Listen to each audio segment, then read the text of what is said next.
Bapak Ibu, saudara-saudara pendengar, selamat datang di podcast kita hari ini.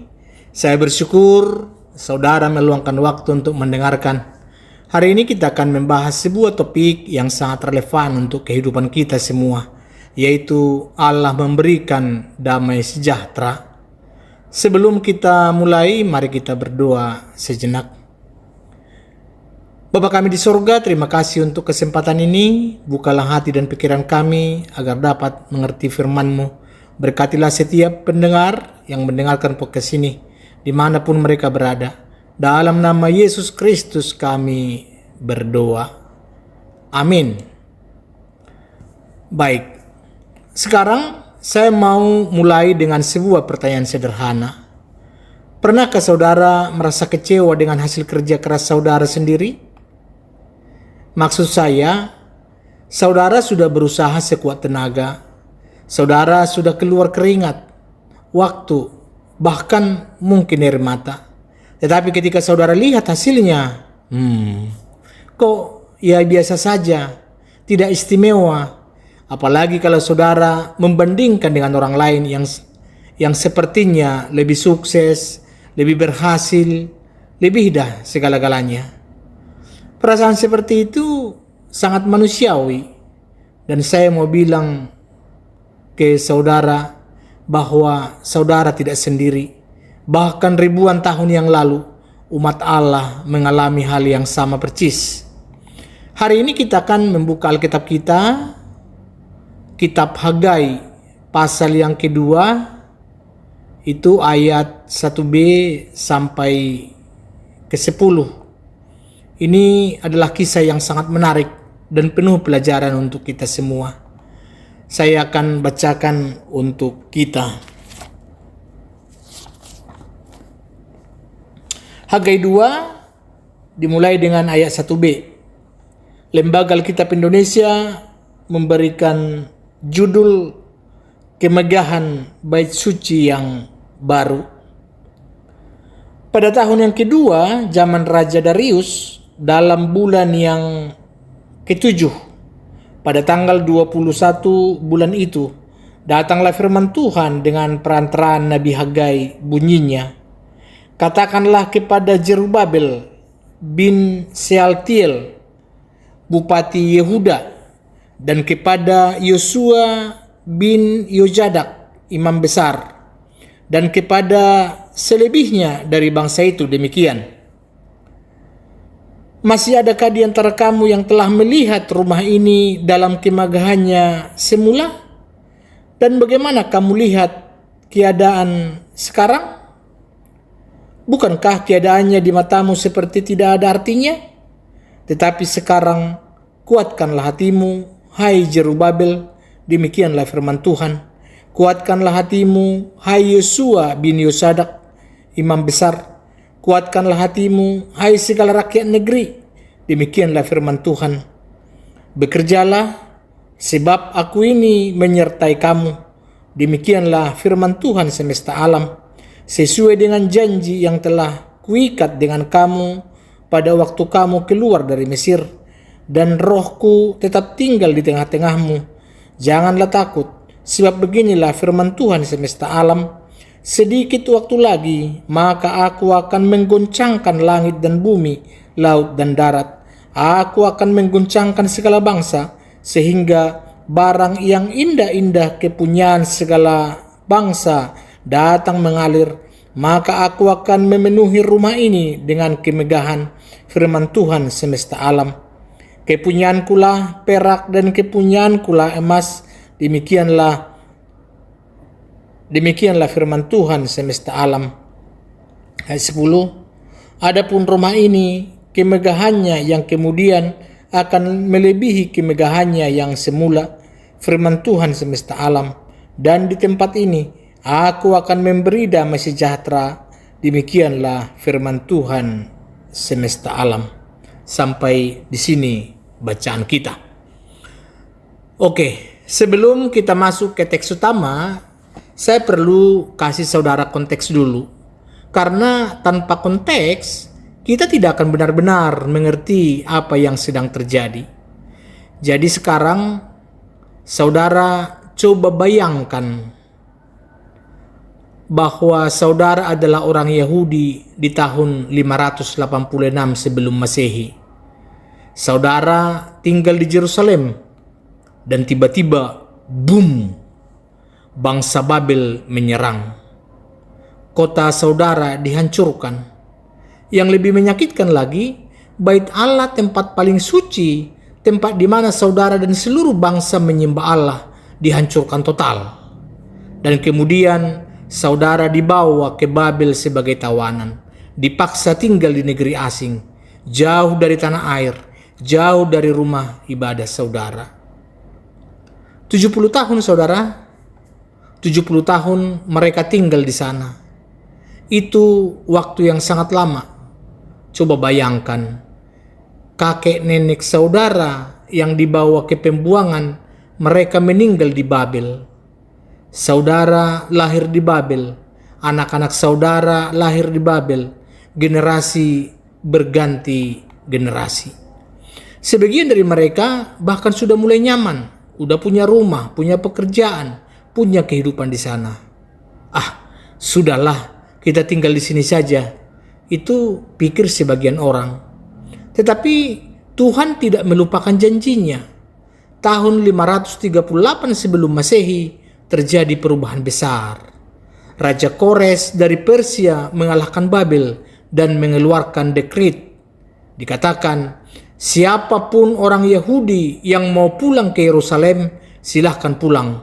Bahkan kalian boleh membangun kembali Bait Allah. Wow, ini adalah berita yang luar biasa. Sekitar 50.000 orang memutuskan untuk kembali. Mereka penuh semangat, penuh harapan. Kita akan membangun kembali Yerusalem. Kita akan membangun kembali Bait Allah. Semuanya akan indah lagi seperti dulu. Tetapi ketika mereka sampai di Yerusalem, kenyataannya pahit. Yerusalem masih reruntuhan. Bait Allah masih puing-puing. Ekonomi mereka berantakan. Tanah tidak subur. Dan yang lebih parah, orang-orang di sekitar mereka, bangsa-bangsa lain yang sudah tinggal di sana, tidak senang dengan kepulangan mereka. Mereka terus menghalangi pekerjaan pembangunan. Memang sih di tahun kedua kepulangan mereka sudah meletakkan fondasi Bait Allah. Ada upacara besar, ada perayaan. Tetapi kemudian pekerjaan itu terhenti. 16 tahun pembangunan Bait Allah tidak dilanjutkan. Kenapa? Karena mereka sibuk dengan urusan mereka sendiri. Bait Allah nanti saja. Sekarang saya perlu bangun rumah saya dulu. Perlu urus keluarga saya dulu. Perlu cari uang dulu. Kedengarannya sih sangat familiar kan? Berapa kali kita memprioritaskan urusan kita sendiri dan merupakan Tuhan? Nah, disinilah Allah membangkitkan seorang nabi bernama Hagai. Jadi Hagai adalah nabi yang pelayanannya sangat singkat. Hanya sekitar 4 bulan, tetapi dampaknya sangat luar biasa. Hagai menyampaikan 5 khotbah pendek, dan khotbah-khotbah itu berhasil menggugah hati bangsa Israel untuk kembali membangun Bait Allah. Khotbah kedua Hagai, inilah yang kita bahas hari ini. Disampaikan pada tanggal 21 bulan ke-7 dalam kalender Yahudi. Ini adalah hari terakhir perayaan Pondok Daun, salah satu perayaan terbesar mereka. Semua orang berkumpul. Ini timing yang sempurna untuk menyampaikan pesan yang penting. Dan inilah yang dikatakan Allah melalui Hagai. Sekarang saya akan bacakan teksnya untuk kita lagi ya. Pada tanggal 21 bulan datanglah firman Tuhan dengan perantaraan Nabi Hagai, bunyinya, katakanlah sekarang kepada Zerubabel bin Sealtiel bupati Yehuda, dan kepada Yosua bin Yozadak imam besar, dan kepada sisa bangsa itu, demikian, siapakah di antara kamu yang masih tinggal, yang melihat rumah ini dalam kemegahannya yang semula? Dan bagaimanakah kamu melihatnya sekarang? Bukankah rumah ini seperti tidak ada artinya di matamu? Pertanyaan yang tajam banget kan? Allah bertanya kepada 2 kelompok orang. Kelompok pertama adalah orang-orang tua yang masih ingat Bait Allah yang lama, Bait Sulaiman yang megah itu. Mereka sekarang sudah berumur 70-80 tahun. Mereka masih ingat betapa indahnya, betapa megahnya bait Allah yang dulu.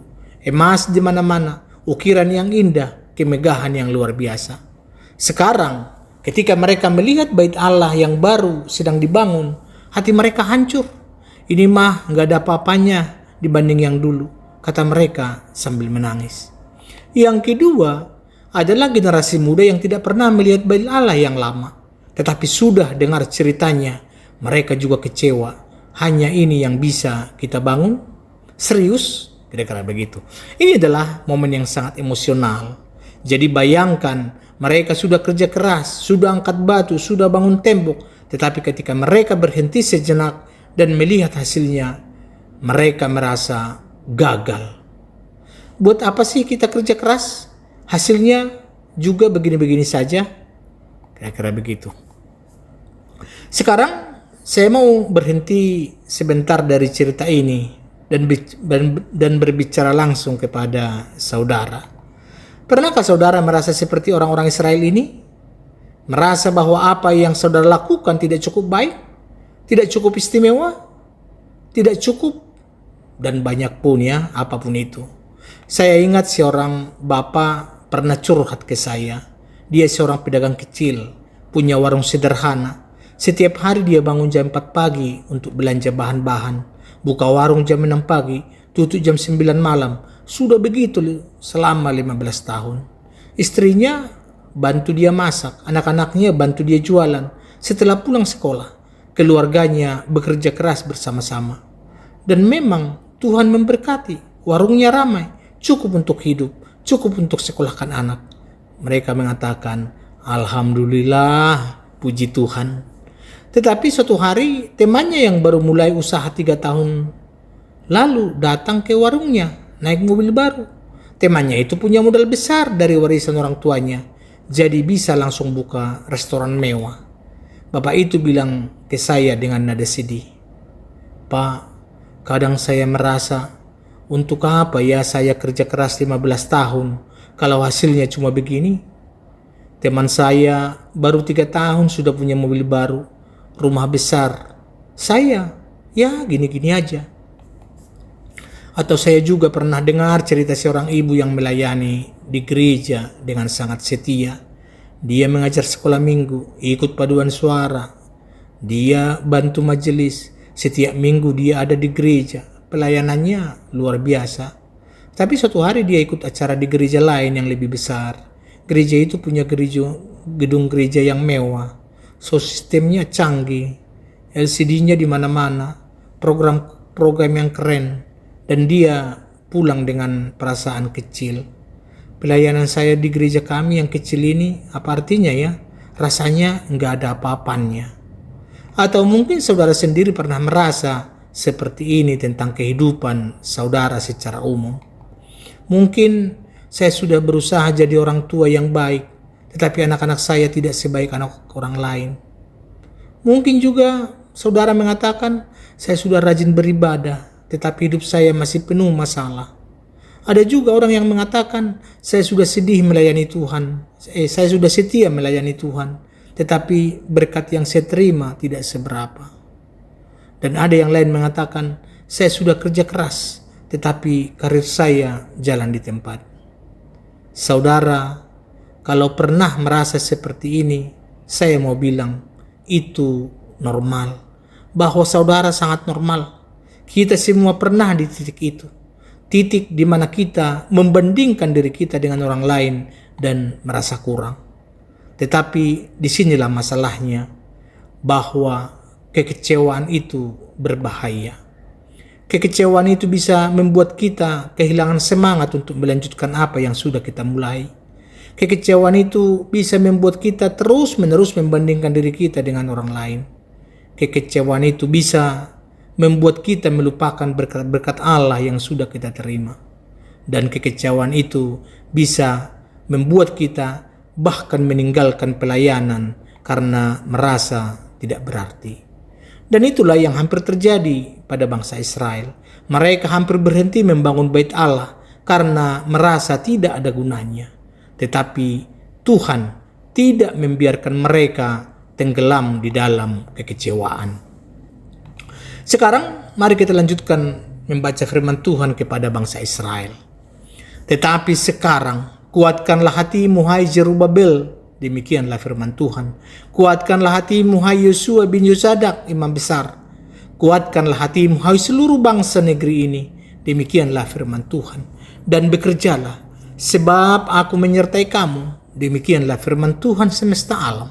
Sesuai dengan perjanjian yang telah kuikat dengan kamu pada waktu kamu keluar dari Mesir, dan rohku tetap tinggal di tengah-tengahmu. Janganlah takut. Saudara, coba perhatikan. Allah mengulangi satu perintah 3 kali. Kuatkanlah hatimu. Ini Allah berbicara kepada Zerubabel, bahwa Zerubabel itu adalah pemimpin politik mereka. Yang kedua, Yosua, dia adalah imam besar, pemimpin rohani mereka. Lalu ke seluruh bangsa atau semua orang biasa yang ada pada saat itu. Tidak ada pengecualian, semua orang perlu menguatkan hati mereka.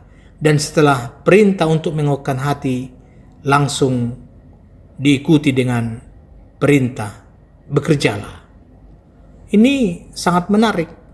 Allah tidak bilang, kuatkanlah hatimu dan duduk saja, biar aku yang kerja. Tidak. Tetapi Allah mengatakan, kuatkanlah hatimu dan bekerjalah. Bahwa iman tanpa perbuatan itu mati. Kita perlu bekerja, kita perlu berusaha, kita perlu melakukan bagian kita. Tetapi dari mana kita mendapat kekuatan untuk bekerja?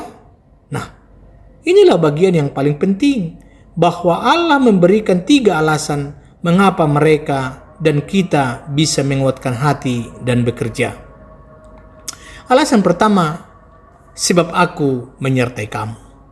Ini adalah alasan yang terpenting, bukan karena kita kuat, bukan karena kita pintar, bukan karena kita punya banyak sumber daya, tetapi karena Allah menyertai kita. Ketika Allah ada bersama kita, tidak ada yang mustahil. Ketika Allah beserta kita, kita bisa menghadapi kesulitan apapun. Ingat Daud yang menghadapi Goliat. Semua orang takut pada raksasa itu, tetapi Daud bilang, engkau mendatangi aku dengan pedang, tombak, dan lembing, tetapi aku mendatangi engkau dengan nama Tuhan. Dan ingat apa yang terjadi. Daud menang. Ingat Musa yang memimpin bangsa Israel keluar dari Mesir. Dia merasa tidak mampu, tetapi Allah bilang, aku akan menyertai engkau. Dan Musa berhasil memimpin jutaan orang keluar dari perbudakan. Bahwa kehadiran Allah membuat perbedaan total. Alasan yang kedua, bahwa sesuai dengan perjanjian yang telah kuikat dengan kamu. Di sini Allah mengingatkan mereka pada perjanjian ketika nenek moyang mereka keluar dari Mesir. Ketika itu mereka tidak punya apa-apa. Mereka itu adalah budak yang baru dibebaskan. Tetapi Allah menyertai mereka. Allah melindungi mereka dengan tiang awan dan tiang api. Allah memberi mereka makan manna setiap hari. Allah membawa mereka melintasi Laut Merah. Allah membawa mereka ke tanah perjanjian. Pesannya sangat jelas. Jika Allah setia dulu, Dia akan tetap setia sekarang.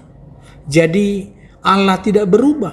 Dia bukan manusia yang hari ini bilang begini, besok bisa bilang begitu. Janji Allah tidak batal. Setia Allah tidak berkurang. Alasan yang ketiga dikatakan, dan rohku tetap tinggal di tengah-tengahmu. Ini sangat penting, bahwa roh Allah, Roh Kudus ada bersama mereka.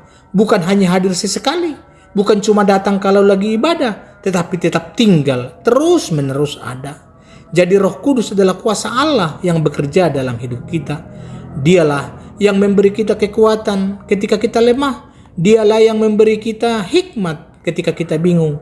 Dialah yang memberi kita penghiburan ketika kita sedih. Ini juga berlaku untuk kita hari ini. Kalau saudara sudah menerima Yesus Kristus sebagai Tuhan dan Juru Selamat, Roh Kudus ada di dalam saudara. Dia tidak meninggalkan saudara. Sekarang saya mau kasih ilustrasi sederhana yang mudah dimengerti.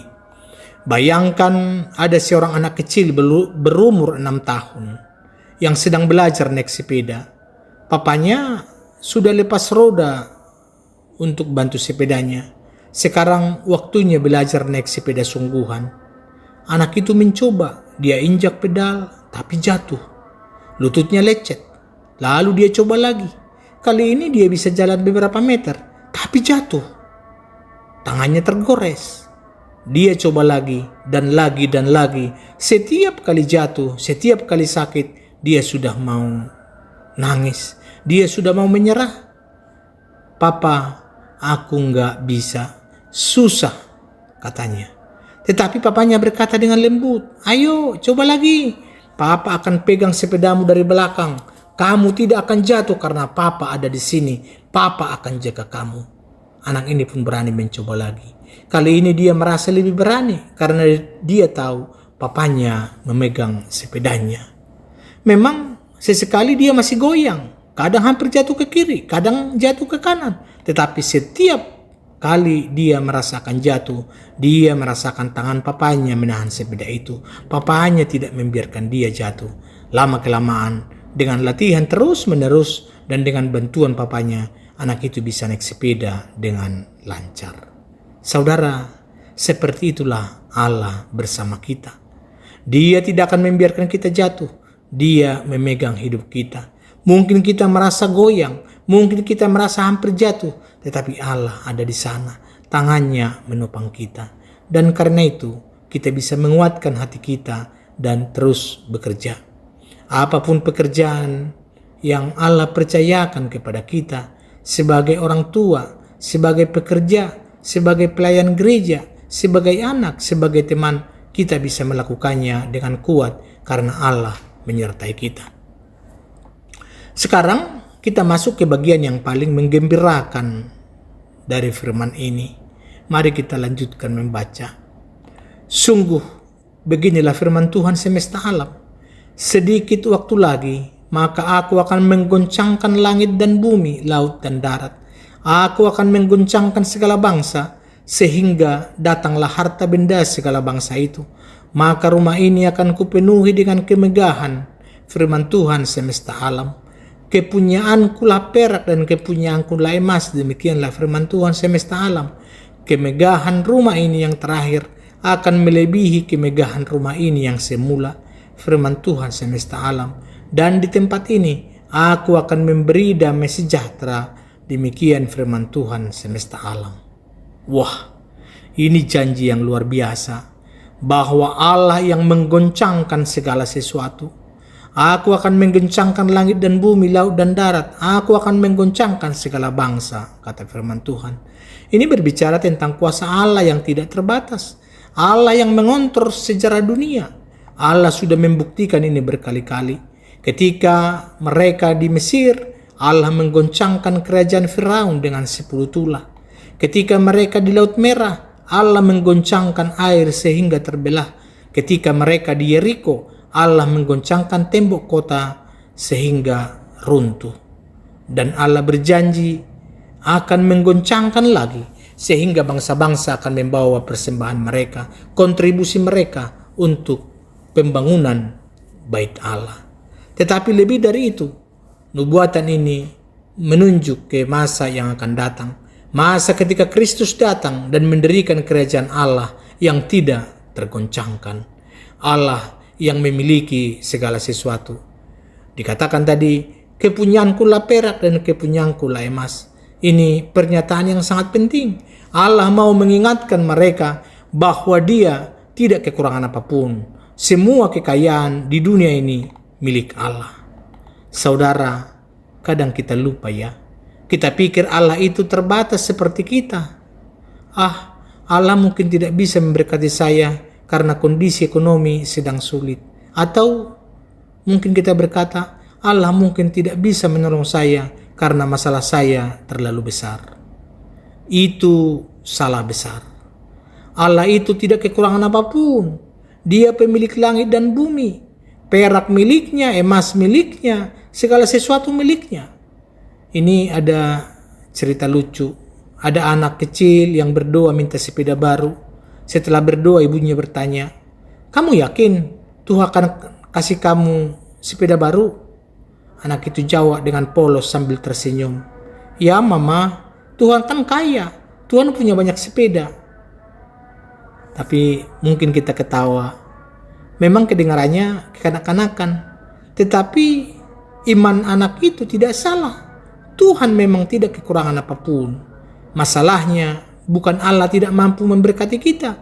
Masalahnya adalah kita terlalu fokus pada keterbatasan kita sendiri dan lupa bahwa kita melayani Allah yang tidak terbatas. Kemegahan yang lebih besar. Dikatakan tadi bahwa kemegahan rumah ini yang terakhir akan melebihi kemegahan rumah ini yang semula. Wow, ini janji yang luar biasa. Bahwa bait Allah yang sekarang sedang mereka bangun, yang kelihatannya sederhana, yang membuat orang-orang tua menangis karena tidak sebagus yang dulu. Di sini Allah berjanji bahwa suatu hari kemegahannya akan melebihi bait Sulaiman. Bait Sulaiman. Kok bisa? Ya mungkin mereka bertanya seperti itu. Secara literal, ini terjadi bertahun-tahun kemudian ketika Raja Herodes merenovasi bait Allah ini dan membuatnya sangat megah, bahkan lebih megah dari bait Sulaiman. Makanya para murid Yesus kagum banget ketika melihat bait Allah itu. Dikatakan, "Guru, lihatlah alangkah hebatnya batu-batu dan bangunan-bangunan ini."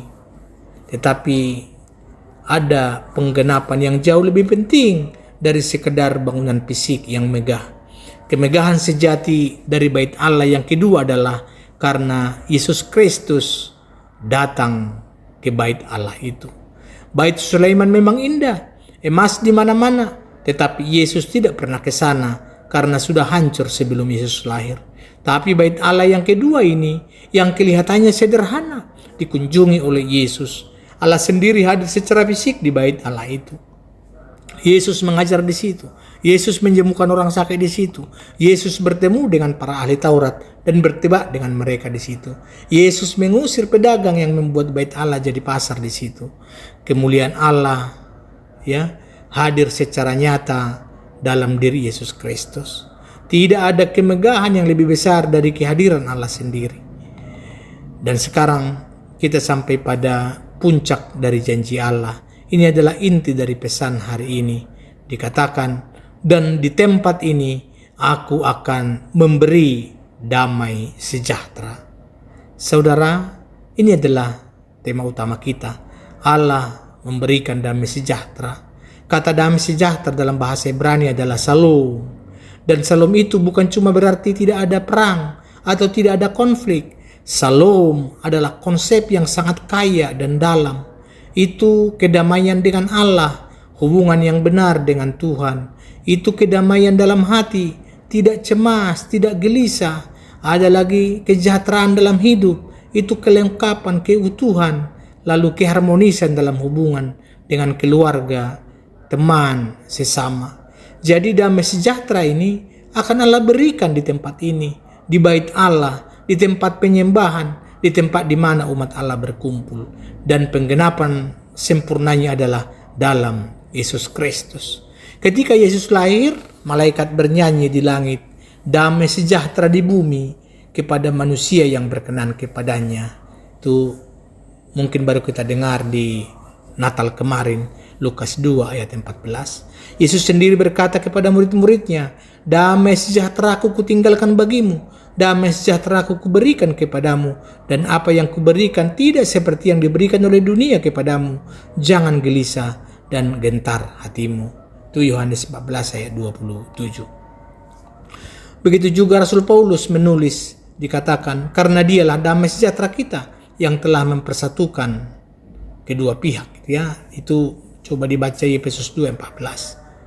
Saudara, damai sejahtera sejati hanya bisa kita temukan dalam hubungan yang benar dengan Allah melalui Yesus Kristus. Dunia menawarkan banyak jenis damai. Kalau kamu punya uang banyak, kamu akan damai. Kalau kamu sukses dalam karir, kamu akan damai. Kalau kamu punya pasangan yang tepat, kamu akan damai. Kalau semua masalahmu selesai, kamu akan damai. Tetapi Damai dari dunia itu sementara dan tergantung pada keadaan. Kalau uangmu habis, damaimu bisa hilang. Kalau karirmu gagal, damaimu lenyap. Kalau hubunganmu rusak, damaimu hancur. Tetapi damai sejahtera dari Allah, Salam dari Allah, itu berbeda. Damai itu tidak tergantung pada keadaan kita. Damai itu ada di tengah-tengah badai hidup kita. Paulus mengalami ini. Dia di penjara, disiksa, dianiaya. Tetapi dari dalam penjara dia menulis, damai sejahtera Allah yang melampaui segala akal akan memelihara hati dan pikiranmu dalam Kristus Yesus. Bahwa damai sejahtera yang melampaui segala akal, artinya secara logika seharusnya kita tidak bisa damai dalam situasi sulit. Tetapi karena Allah ada bersama kita, kita bisa punya damai yang tidak masuk akal. Sekarang pertanyaannya, apa yang bisa kita pelajari dari semua ini untuk kehidupan kita sehari-hari? Sekarang ada beberapa poin aplikasi praktis. Yang pertama, jangan mengukur berkat Allah dengan mata kita. Masalah bangsa Israel adalah mereka mengukur berkat Allah berdasarkan apa yang mereka lihat dengan mata mereka. Bait Allah yang baru kelihatan kecil, jadi mereka pikir Allah tidak memberkati mereka. Tetapi Allah mau mengajar mereka dan kita bahwa berkat yang sejati bukan dilihat dari kemegahan fisik, tetapi dari kehadiran Allah. Saudara, kita juga sering jatuh dalam kesalahan yang sama. Kita mengukur berkat Allah dari seberapa besar rumah kita, seberapa mewah mobil kita, seberapa tinggi posisi kita, seberapa banyak uang kita, seberapa megah gereja kita. Tetapi Allah mau mengajar kita. Berkat terbesar adalah kehadiran Allah dalam hidup kita. Lebih baik punya rumah sederhana tetapi Allah hadir di dalamnya daripada punya istana tetapi Allah tidak ada di sana. Lebih baik kerja biasa-biasa saja tetapi Tuhan memberkati pekerjaan kita daripada jadi direktur tetapi hidupnya kosong tanpa Tuhan. Lebih baik melayani di gereja kecil tetapi Roh Kudus bekerja daripada melayani di gedung megah tetapi tidak ada kuasa Allah. Allah tidak berkata, duduklah dan tunggu aku bekerja, tapi Allah berkata, kuatkanlah hatimu dan bekerjalah. Saudara, iman sejati selalu menghasilkan pekerjaan. Iman tanpa perbuatan itu mati. Kita perlu kerja. Sebagai orang tua, tentu mendidik anak dengan setia. Sebagai pekerja, tentu melakukan pekerjaan dengan jujur dan tekun. Sebagai pelayan, kita harus melayani Tuhan dengan sepenuh hati. Sebagai pelajar, tentu belajar dengan sungguh-sungguh. Sebagai warga negara, tentu berkontribusi untuk masyarakat. Tetapi, dan ini penting, kita bekerja bukan dengan kekuatan kita sendiri. Kita bekerja dengan keyakinan bahwa Allah menyertai kita. Rohnya ada di dalam kita. Ketika kita lelah, Dia yang menguatkan. Ketika kita bingung, Dia yang memberi hikmat. Ketika kita mau menyerah, Dia yang memberi semangat. Allah menjanjikan bahwa kemegahan rumah ini yang terakhir akan melebihi kemegahan rumah ini yang semula. Ini adalah janji tentang masa depan yang lebih baik. Saudara, apapun situasi kita sekarang, mungkin sulit, mungkin terasa tidak berarti, mungkin mengecewakan, percayalah bahwa Allah punya rencana yang lebih baik untuk masa depan kita. Mungkin sekarang kita tidak melihat hasilnya. Mungkin sekarang kita merasa seperti sedang membangun bait Allah kecil. Tetapi suatu hari kita akan melihat pemeliharaan Allah yang luar biasa. Yesus berkata, jangan khawatir tentang hari esok. Karena hari besok mempunyai kesusahannya sendiri. Kesusahan sehari cukuplah untuk sehari. Matius 6 ayat 34. Allah yang sudah menyertai kita kemarin, yang menyertai kita hari ini, pasti akan menyertai kita besok. Ini adalah inti firman ini ya. Di tempat ini aku memberi damai sejahtera. Saudara, damai sejahtera ini adalah pemberian Allah. Kita tidak bisa membuat sendiri. Kita tidak bisa membelinya. Kita hanya bisa menerimanya dari Allah. Dan damai sejahtera ini tersedia bagi kita hari ini. Karena Yesus sudah datang. Karena Yesus sudah mati di kayu salib untuk mendamaikan kita dengan Allah. Karena Yesus sudah bangkit dari kematian dan memberikan kehidupan yang baru. Apakah hari ini hati Anda gelisah? Datanglah kepada Yesus. Apakah saudara cemas tentang masa depan? Serahkan kepada Yesus. Apakah Anda kecewa dengan hidup saudara? Percayalah kepada Yesus. Dia akan memberikan damai sejahteranya kepadamu. Damai sejahtera yang melampaui segala akal. Saudara, kita sudah hampir di akhir podcast ini. Mari kita simpulkan apa yang sudah kita pelajari hari ini.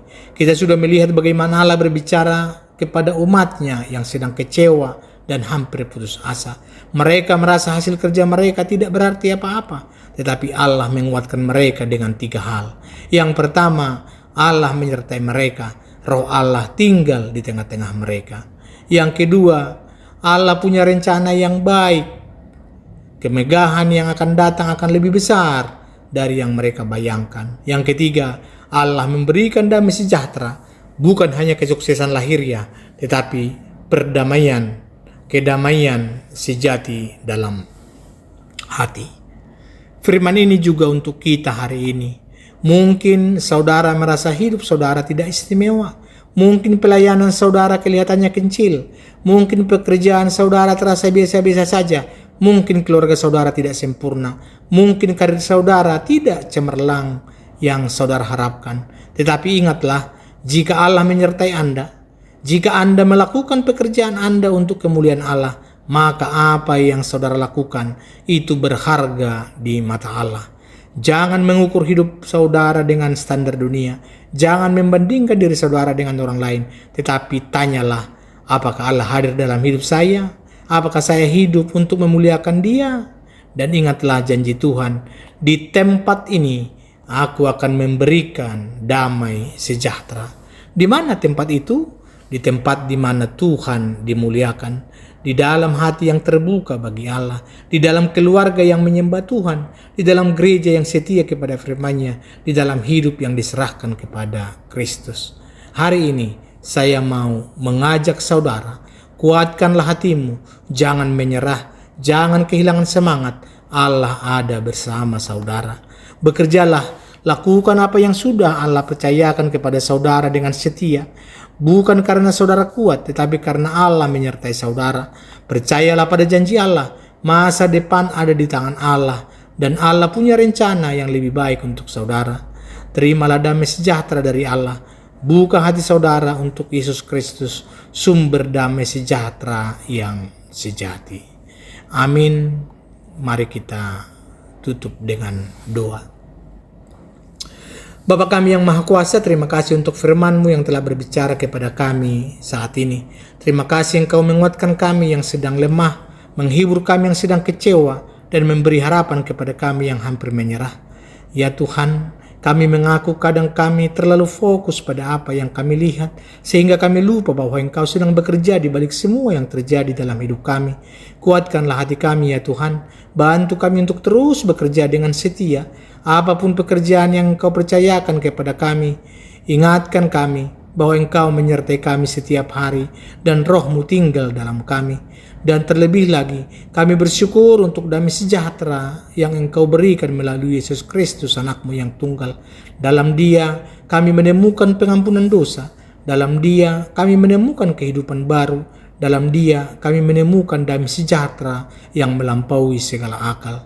Berkatilah setiap pendengar podcast ini ya Tuhan, dimanapun mereka berada, apapun yang mereka sedang hadapi, biarlah mereka merasakan kehadiran-Mu yang nyata.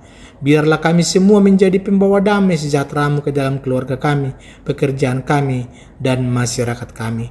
Dalam nama Yesus Kristus, Tuhan dan Juru Selamat kami berdoa. Amin.